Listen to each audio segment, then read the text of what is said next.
Climate change and the COVID pandemic are highlighting key weaknesses in U.S. national security strategy and policy.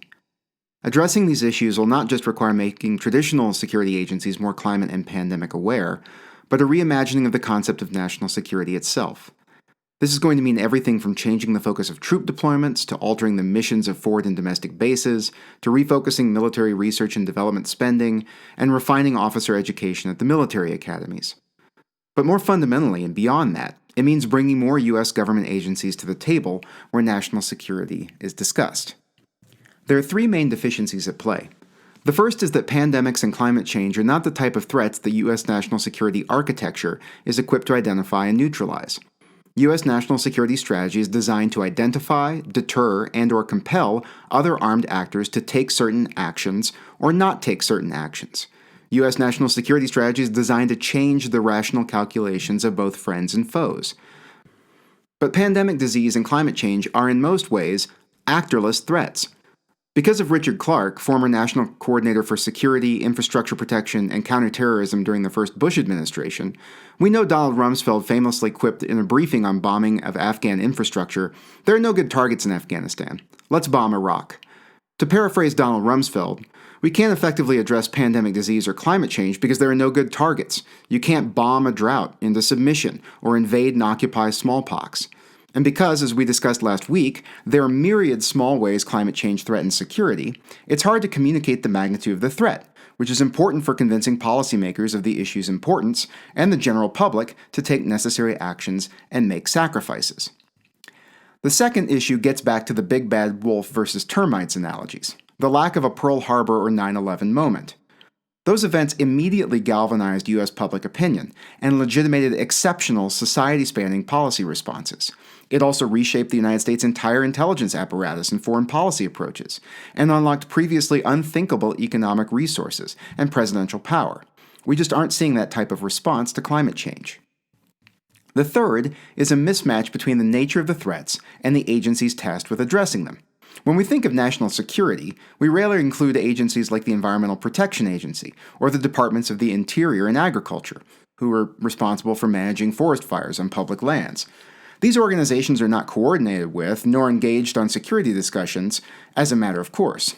But I'd like you to ask yourself this: in our current moment, if they were, do you think there would have been better coordination of national level policy? And B, would those agencies have been better resourced to begin with? Whole of government language may ring buzzwordy to some, but this does seem like a situation where that approach is truly necessary. Okay, so what would a reimagined idea of national security look like? Well, 6 things could probably help. First, actorless global challenges like climate and health pandemics need to be a clear priority in the design of foreign policy, in the focus of the intelligence community, and in the missions and structure of the military. One large barrier to COVID response has been the failure to clearly identify a strategic goal. What are we trying to do? If we are actually trying to zero out the coronavirus, all other intermediate goals, such as restarting the economy or helping Americans get back to normal, need to be made clearly subservient to defeating the pandemic. This process is going to be even harder with respect to climate change, but suffice it to say, there's currently no real target, no real strategic goal, at least with respect to national U.S. level policy. Second, retraining, new capabilities, and fundamentally altered budget priorities need to be enacted. Large-scale conventional climate wars are pretty unlikely to materialize. Much more likely to materialize will be performing support and stabilization operations for struggling governments abroad, an increase in demand for disaster relief and response, and massively expanded roles patrolling and conducting search and rescue efforts in the Arctic. Third, the focus of technology development and force deployment will need to shift toward these global issues, especially as the global energy transition renders traditional national security activities, like patrolling the waters of oil-producing regions, less important. The Navy's Fifth Fleet effectively has the job of patrolling the Persian Gulf and the Arabian Sea. Is that going to still be worth the cost and effort in a world where oil is vastly more plentiful than demand for it? When Naval Station Pearl Harbor was established in 1899, it was not to house the Pacific Fleet, but rather to serve as a coaling station, where the coal-fueled warships of the time could refuel on their way to or from East Asia. Do you think the U.S. military spends much time and energy acquiring and defending coal deposits these days? Fourth, Detailed collaboration tools and procedures across government between the security apparatus and the environmental and public health professionals needs to be put in place. Now, there are some real risks to framing climate change and pandemic disease as primarily security issues, but I want to be clear about something. Securitizing these issues is not the same as militarizing them. The important point is to bring more non-militarized agencies like the EPA or NOAA or the Department of the Interior more fully into the discussion. Fifth, the security focus with a limited view of the benefits of international cooperation needs to change in response to challenges that require collective response. Even with the United States' vast military power, it has been largely unsuccessful in unilateral approaches to securing its national interest in response to even conventional threats. It will be fundamentally and totally unworkable as a response to transnational actorless threats. And finally, a focus on flexibility and resilience and forward planning at the center of a new national security apparatus is essential to better managing these inevitable future disasters and coming calamities. The fights against climate change and pandemic disease are not like conventional campaigns. There will be no battle of the midway moment. Mitigating or adapting to slow onset, actorless threats like climate change and pandemic disease requires a reimagining of our national security priorities and architecture. That reimagining had already started in earnest with the 2010 Quadrennial Defense Review, the main public document describing the United States military doctrine, which gave climate change a relatively prominent role in a variety of sections. The Trump administration has, unsurprisingly, not sustained this view. U.S. President Donald Trump remained true to form in a major national security address Monday, his global strategy mirroring that of his America First domestic agenda. For the first time, American strategy recognizes that economic security is national security. Economic vitality, growth, and prosperity at home is absolutely necessary for American power and influence abroad. The speech outlined 4 core principles of national security strategy: protecting the homeland, promoting American prosperity, advancing American influence, and demonstrating peace through strength. But the address was also noteworthy for what it did not include. One of the sharpest departures in this national security strategy from previous ones, especially under President Barack Obama, is that climate change isn't highlighted as a very urgent national security threat. In June, Trump withdrew the U.S. from the Paris Climate Accord, saying the agreement limits American competitiveness. Russian election interference was also noticeably absent from Trump's list of security concerns, though he did characterize Russia as a, quote, rival power. He has been criticized for downplaying Russian attempts to influence the democratic process across the globe. While climate change has receded from being a top-line priority for the current administration, that's not to say it's fallen off the radar of the national defense community. The defense community is a series of vast bureaucracies that are slow to adopt new priorities, but also very, very slow to discard old ones. The vast majority of people in the military, the intelligence agencies, and agencies like NOAA and the EPA are career officials or bureaucrats with decades-long, or at least who anticipate decades-long, service to the United States government. There are 2.2 million U.S. federal employees, not including the military and intelligence agencies, and only 0.02% of those employees are political appointees. They were here before the Trump administration and will likely be here after it. Beginning in the 1990s, but accelerating between 2000 and 2016, the U.S. national security community has gotten religion on the magnitude of the threat and the need for preparedness, and has begun acting accordingly.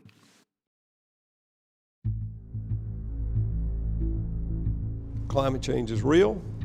We've got to address it rather than argue about what we're basing it on.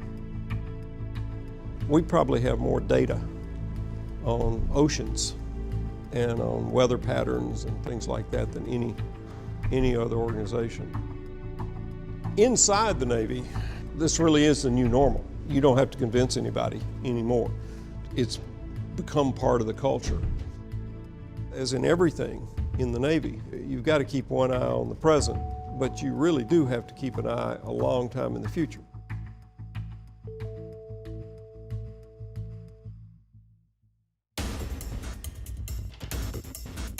As climate change accelerates, storms are getting more intense and more frequent. The Navy got a request for humanitarian assistance, disaster relief, an average of every 2 weeks, somewhere in the world. The Navy and Marine Corps are America's first responders, and they're the world's first responders. And our sailors and Marines that are responding are seeing the effects today, not only in terms of how often they're called, but also in terms of when they get there, what the destruction is.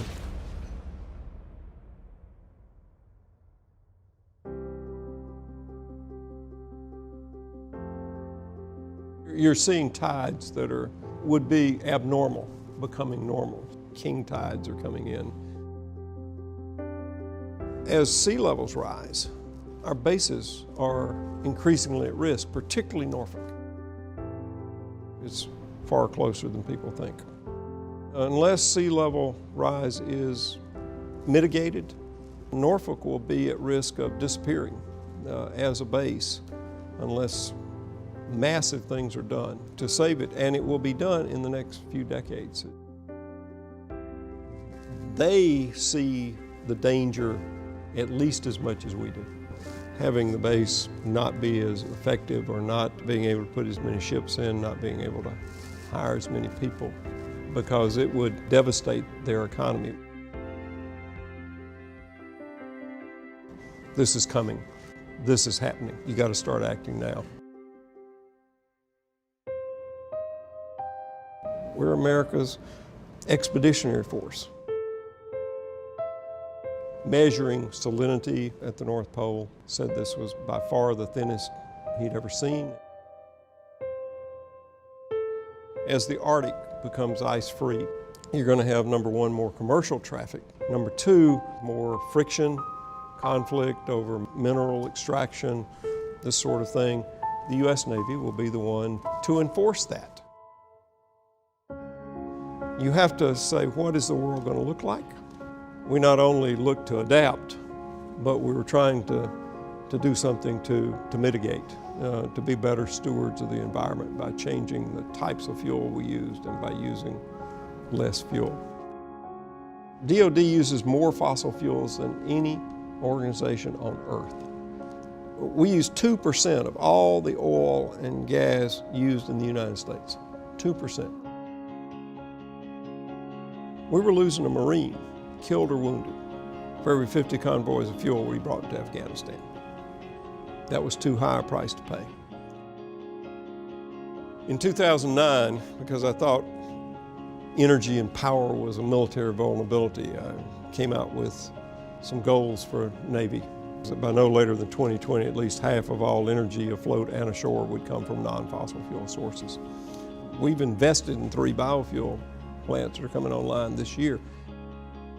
At the height of the fighting in Sangin, Marines went in and we gave them rollable solar panels to put in their packs to power their radios and their GPSs. They were making energy where they fought. And Navy has always been way in the forefront of new energy. It gives us a combat edge.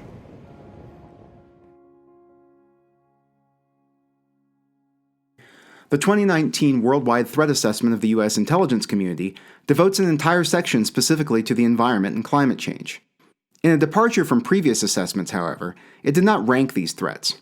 We'll discuss that process and decide where we think climate change belongs in such a threat assessment in class.